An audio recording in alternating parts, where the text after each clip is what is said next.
emails from admissions, or maybe some of our F1 specialists, our program directors, or some of our student engagement individuals on our office. So just a couple put the faces to the names of our office.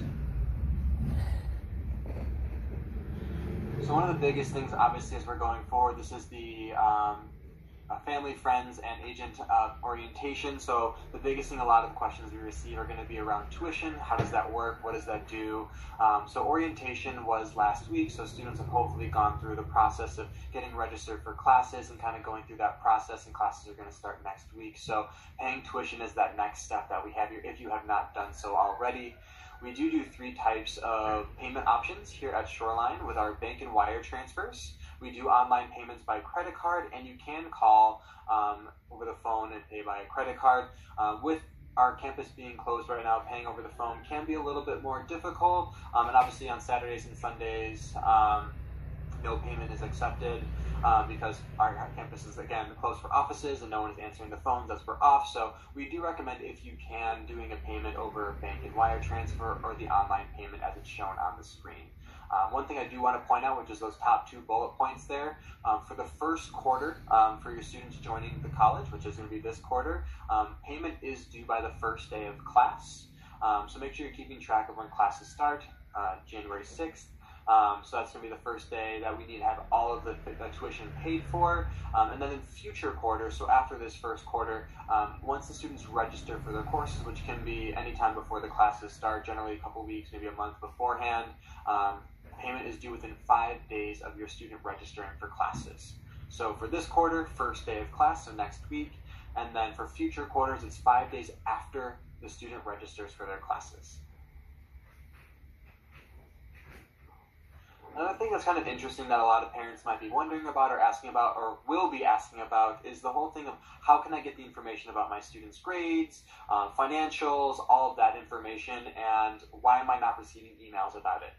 So one thing that we have here in the United States, something that we call FERPA. So schools in the United States must comply to what we call FERPA, and the acronym for that is called the Family Educational Rights and Privacy Act.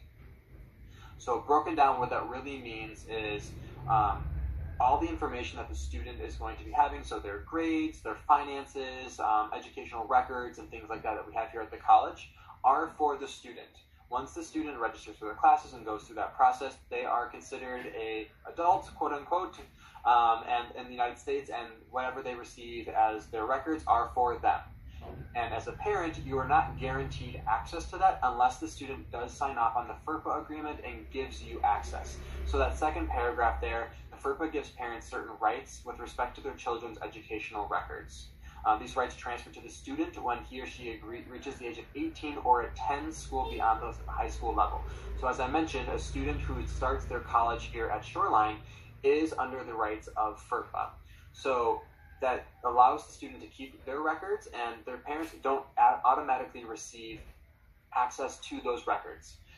The student can sign consent and give yourself opportunities to see those records on their database and things like that, but that's something that the student has to sign to give you permission.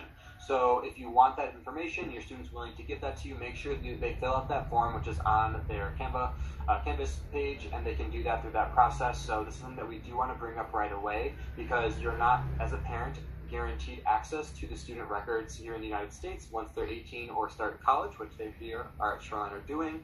So make sure you have that conversation with your student.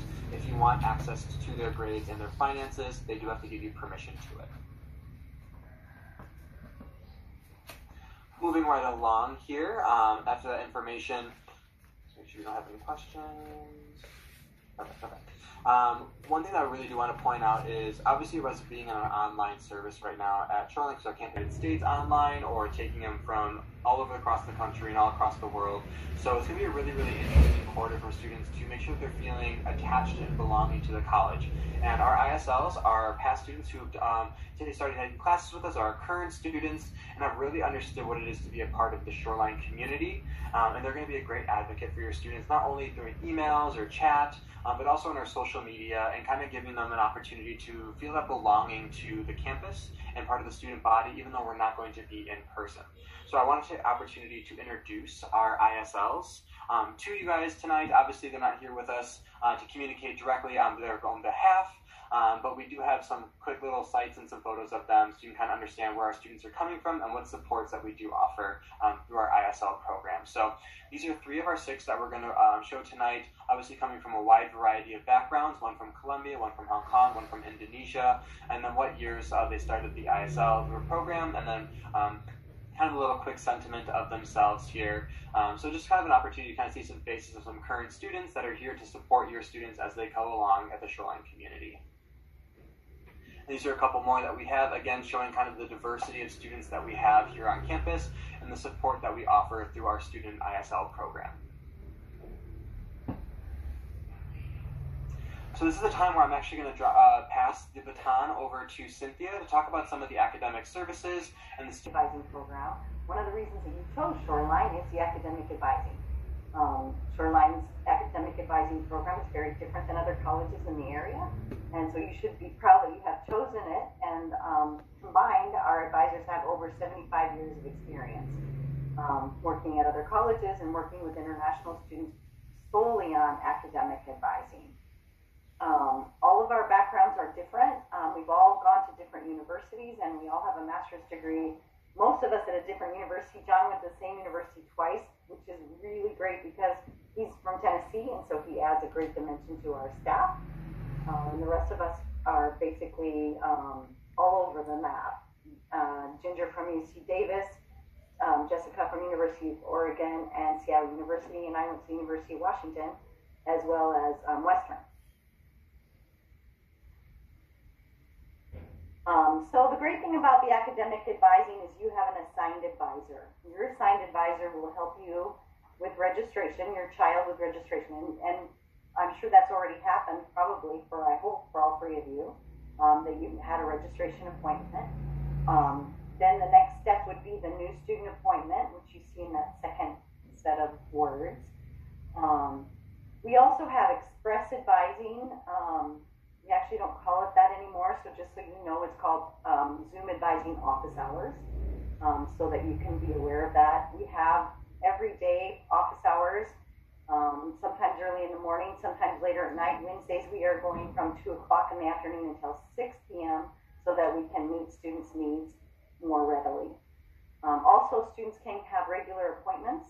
And we do a lot of advising through email. So feel free to send an email to the advisors, any of us, or the IE advisors email, and I can type that in the chat box at the end. Also, we will be holding academic workshops. We do that every quarter. Every quarter we have Transfer 101 and Transfer 102, and those are scheduled for the first part of the quarter. So Transfer 101, I would highly recommend for first quarter students, so I would recommend that you attend that. We'll probably have some college admission sessions. We don't know who's coming yet.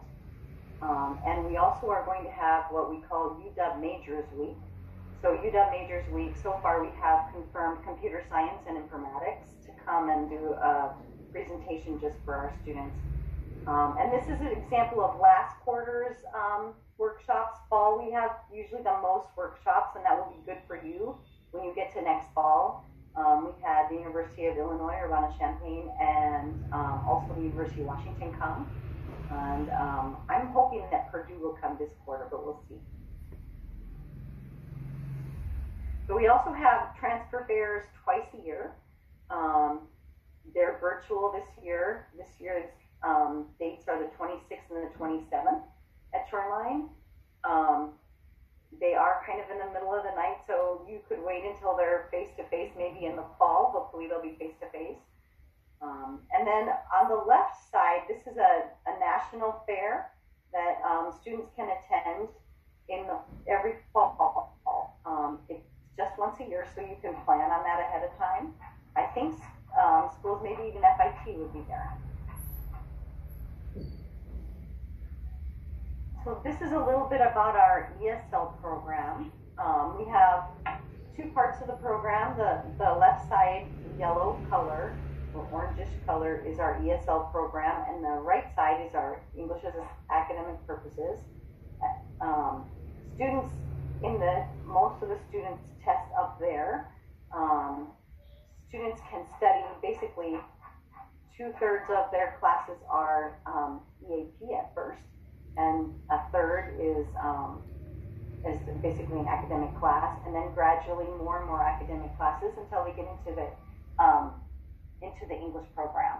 So English 101 is a composition class that all students are required to take, even the American students. And so it's kind of a way of gradually getting used to being in an academic course and getting used to the requirements and expectations of the faculty. Cynthia, we Intended for first-year students, and Transfer 102 is for second-year students, basically.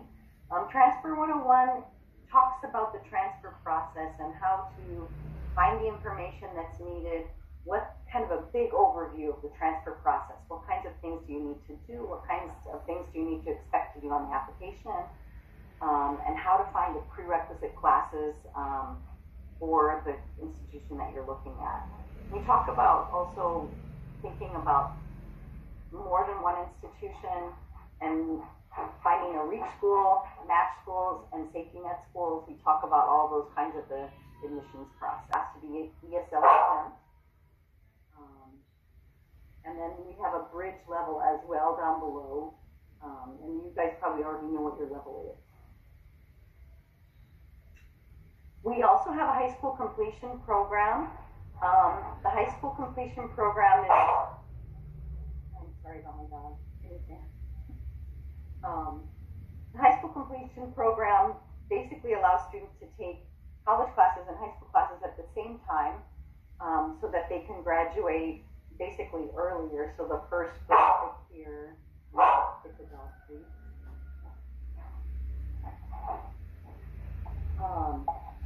The first graphic is traditional path, going to high school, then going to a community college, and then transferring to a two-year college. The second path is combining those two together. High school classes are sometimes the same as the community college classes, and then transfer to university. And students should be able to do that in 2 years. If you are thinking of transferring before 2 years, because I believe a GED would be a better option for you. And we'll talk more about that later. And then you can, if you've already got high school, perfect. You just